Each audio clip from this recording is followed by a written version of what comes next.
Garuda Express, an international courier service. ప్రముఖ Telugu cine hero Raviteja తమ్ముడు Bharat car ప్రమాదంలో చనిపోయిన విషయం తెలిసిందే.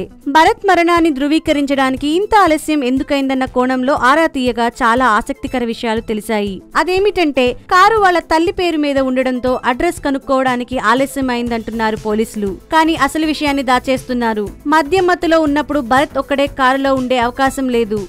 ఆయనతో పాటు ఇంకెవరు కారులో ఉన్నారో తెలియడం లేదు.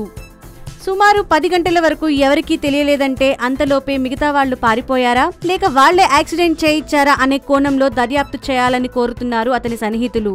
మద్యం మత్తులోనే భరత్ కారు ఆగి ఉన్న లారీని ఢీకొట్టిందని, ఈ ప్రమాదంలో కారు ముందు భాగం నుజ్జు అయిందన్నారు. అదిగాక భరత్ తలకు బలమైన గాయమైంది. జూన్ 24న శంషాబాద్ నుంచి గచ్చిబౌలి వైపు వెళుతుండగా ఈ ప్రమాదం జరిగింది. గుర్తుపట్టనంతగా గాయం కావడంతో రవితేజ తమ్ముడన్న విషయం తెలుసుకోవడానికి చాలా సమయం పట్టిందన్నారు పోలీసులు. అయితే అసలు నేరస్తులు తప్పించుకున్నారా అన్న అనుమానం రాక తప్పదంటున్నారు. లేట్ గా కుటుంబ సభ్యులకు సమాచారం అందించారు. తెలుగు సినీ పరిశ్రమకు కూడా ఈ విషయం లేట్ గా తేలింది. మద్యం మత్తులోనే ఈ ప్రమాదం సంభవించిందని పోలీసులు చెబుతున్నా కారణం వేరే ఉందంటున్నారు. 46 ఏళ్ల భరత్ చాలా తక్కువ సినిమాలో నటించాడు. అవిగాక అంత మంచి రోల్ ఉన్న పాత్రలు కావు. 6 పతివ్రతలు, ఒక్కడే, అతడే ఒక సైన్యం, దోచేయ్ వంటి సినిమాల్లో నటించాడు భరత్. విషయం తెలుసుకున్న సినీ ప్రముఖులు రవితేజ ఇంటికెళ్లి పరామర్శించారు.